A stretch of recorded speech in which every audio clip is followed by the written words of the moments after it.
Well, a lot of people couldn't believe their eyes. A driver is now awaiting discipline from the MTA after he was behind the wheel during a scary crash in the Bronx. But that city bus driver says he did nothing wrong. New York 1's Ron Lee joins us now from the Bronx and Morris Heights with the latest on this story. Ron.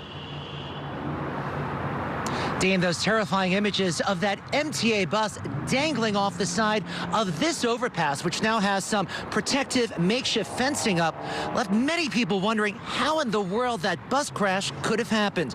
Well, today the driver of that bus broke his silence. I just want to say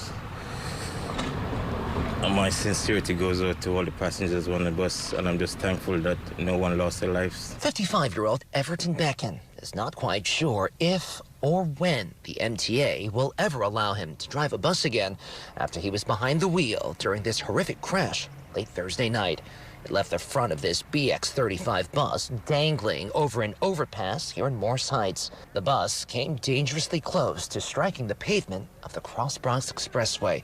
Yet as the investigation continues, Becken, who says he injured his jaw, cut his eye, and suffered neck and back pain as a result of the crash, implied the mishap was not his fault. He was going down a grade, and you know, if you operate, you know, you slow down, you hit the brakes, and you make a turn. But the bus just took off on its own. The MTA says Becken is now under pre-disciplinary suspension without pay. The agency says its preliminary investigation found that his bus was going at speeds of 17 to 26 miles per hour when it tried to make a turn onto the ramp. That's more than 5 times faster than the MTA allows for buses this size to make a turn. Thank God I was out my seatbelt on, yes. And now here's the part where things get contentious. After arriving at the hospital, Becken says he took a drug and alcohol test, but it wasn't a test that was administered by the MTA. Transit officials say when an MTA technician tried multiple times to collect a sample from him early Friday morning, they say Becken repeatedly refused to agree to an MTA-issued post-incident drug test that was required by the agency.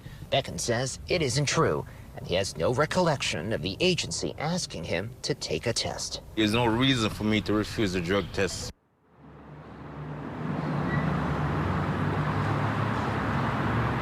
The MTA tells us Becken has worked for them for the past 11 years, and they say leading up to Thursday, he had a clean record.